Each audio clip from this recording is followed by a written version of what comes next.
Hey everybody, Ian from Hyperspace Hobbies here, back with another Necron combo video. I have to start this video off by doing a little shout out to a couple people who broadened my horizons by leaving some really intelligent comments in my last Necron combo video, so here they are.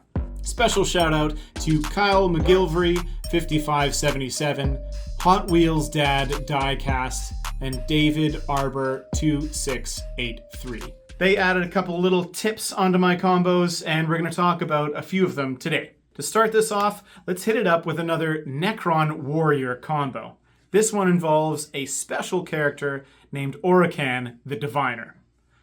Orican the Diviner is a master chronomancer, which gives everybody in the unit a 4-up invulnerable save. If you combo this with 2 Crypto Thralls and give both of those Crypto Thralls a 4-up Feel No Pain, then you can reanimate them instead of the warriors that this squad accompanies. Sounds like it sucks! You suck. So if you just have a simple squad of 20 warriors, 2 Crypto Thralls, and Orican the Diviner, they become pretty tanky. All you have to do is make sure you delegate all of the wounds that this unit receives onto your Crypto Thralls before you start taking them on your warriors, and then start resurrecting the Crypto Thralls as soon as you get a chance. This unit benefits from everything I mentioned in my previous video that assists in reanimation protocols, plus I forgot to mention the convergence of Dominion, which gives everybody around it a reroll to the reanimation protocol. They can be placed pretty far apart and pretty much cover the whole table if you need them to.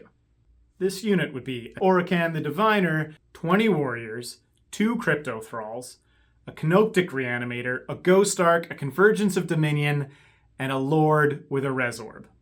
What this equates to with the Resurrection Orb in the squad is, on your opponent's turn, at the end of the command phase, you regain D6 plus D3 rerollable guys. Then, once your unit takes damage in the shooting phase, you can trigger reanimation protocols twice. Once with the Ghost Arc, and once with Protocol of the Undying Legion. That, combined with your Canoptek Reanimator and your Convergence of Dominion, you will get D6 plus D3 rerollable reanimation protocols each time you lose a model. This would happen twice. And then, if your unit manages to get charged, you can do it again.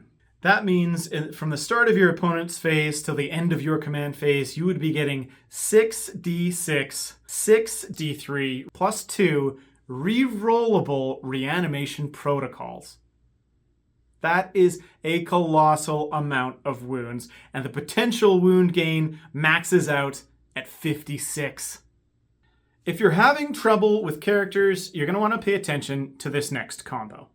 It involves a Hexmark Destroyer and Deathmarks. Both of these units have precision strikes, and the Hexmarks Destroyer has a couple additional rules that make him extra deadly.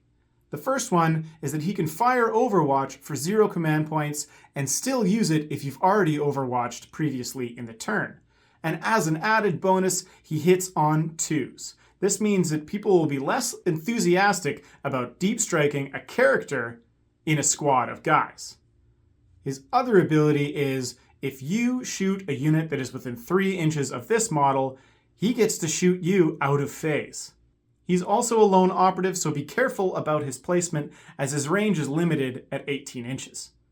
The Deathmarks come with a pretty impressive gun, and it also has precision strikes. The Deathmarks also have an additional rule where once per turn in the reinforcement step of your opponent's turn, at 18 inches, they can shoot a target that just arrived. This also stacks with the Hexmark Destroyer's free shots for Overwatch, where you can totally destroy a character who just appeared out of Deep Strike. Other notable character killing units is the C'tan Shard of the Deceiver. The C'tan Shard has anti-character 4-up with devastating wounds. This, with the addition of stealth and precision, means that he can headhunt characters pretty viciously. There's also Vargard Oberon, who can deal with characters, though you'd have to be in combat, and the Tesseract Vault. This beast of a model has precision shots with one of its deathly arrows. So a couple units of death marks and a hex mark destroyer is really going to deter your opponent from playing characters, and they're really going to have to watch out on how they enter the reserves from Deep Strike and Reinforcement. The Technomancer has a bit of an interesting ability. Instead of taking a Canoptek Cloak, he can take the Canoptek Control Node. The Canoptek Control Node adds +1 to hit to all Canoptek units. And here's a list of Canoptek units and the ones that I think benefit the most. First of all, the Canoptek Reanimator has 2 Atomizer beams. This would be +1 to each Atomizer beam, increasing its ballistic skill quite a bit. It's not my top favorite, but it's not bad either. Canoptek Spiders are a big winner here. They each come with 2 Particle Beamers, which is 2 D6 shots. This would increase their damage output significantly. Canoptek Spiders also have 5 Automation Claw attacks that would benefit from the bonus to hit. This makes Canoptek Spiders a very good choice. Canoptek Spiders go well with Canoptek Scarabs, however, the Scarabs don't truly benefit from this +1 as much as other units. Canoptek Wraiths receive a big close combat buff from the Canoptek Control Node. However, the Particle Beamer already hits on 2s, so you're not receiving too many benefits there, unless you switch it to a Transdimensional Beamer. And finally, the Canoptek Doomstalker. The Canoptek Doomstalker's Doomsday Blaster has the heavy ability already, and you cannot stack 2 +1s to hit, but this does allow it to stay very mobile and can stick with a unit. This would also increase its twin Gauze Flares ability. But the Canoptek Control Node is not really the best way to go about boosting all your units at once. There's a better way to do that, and here it is. It's the enhancement, the Sovereign Coronal. The Sovereign Coronal is a 30-point enhancement. It is an aura of 6 inches and counts all units as having a character, and that means it triggers the Command Protocol's ability. This, for some strange reason, even works on single units like a vehicle. That's right, it counts your vehicles as having a character leading them, which means they benefit from every single stratagem that Necrons can get their grubby little metal claws on, which is why this enhancement is one of my favorites. I have an honorable mention because I don't think it's actually going to stick around for too long. I have a feeling that Games Workshop is going to figure out that they maybe made a mistake and need to correct it.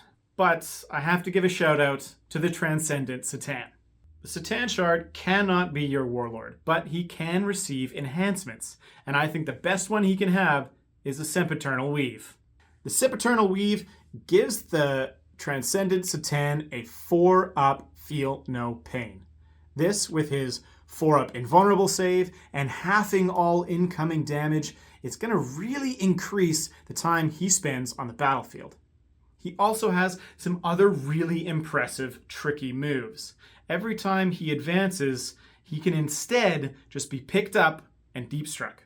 Him deep striking with his really satisfying close combat and pretty good shooting means that he could constantly be a terror that your opponent has to deal with every single turn, because he's not so easy to remove with all that durability. Thank you guys so much for sticking to the end of this video. I really appreciate it. And a quick shout out to a couple other channels that you should check out and subscribe. Until next time.